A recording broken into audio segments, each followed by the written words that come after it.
But if you don't know what's going on under the hood, then I think that is certainly something that people need to be mindful of. Which, and I don't know actually how you feel about this, but I am actually quite a fan of slapping a glucose monitor on someone and just seeing how they respond in their everyday life to just not just the food that they eat, but the sleep that they get and the stress of the training and stuff like that. Because if we can uncover some of these metabolic challenges before they end up sort of becoming full-blown conditions, then you're actually doing a lot in that preventative health space, and you're keeping someone healthy, which is ultimately what you would want. Mhm.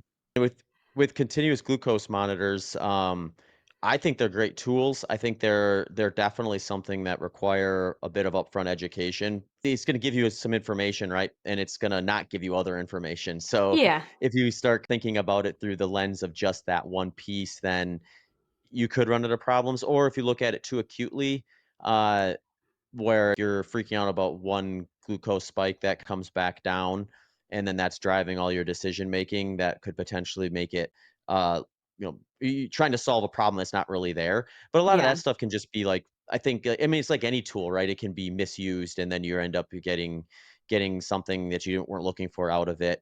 But yeah, when done right, I feel like, let's take that example of those 10 athletes where 3 of them had pre-diabetic levels of blood glucose.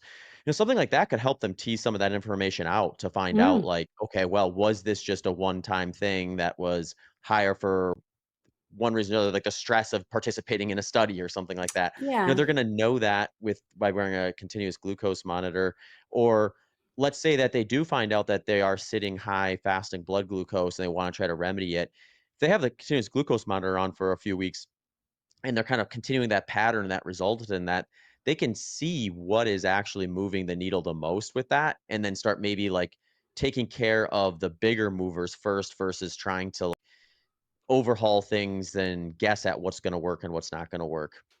Yeah, completely. And there are like so many, if we just staying on that point, like there are so many things that people can do, both like just even small changes to their activity and diet that can make a really measurable difference in their overall blood sugar management, right? And it might be, if you're an endurance athlete and you do all of your training in the morning but are largely sedentary, then even making small shifts in your non-exercise activity can make big differences to your blood sugar. Raw apple cider vinegar before a meal can help lower that postprandial blood sugar response.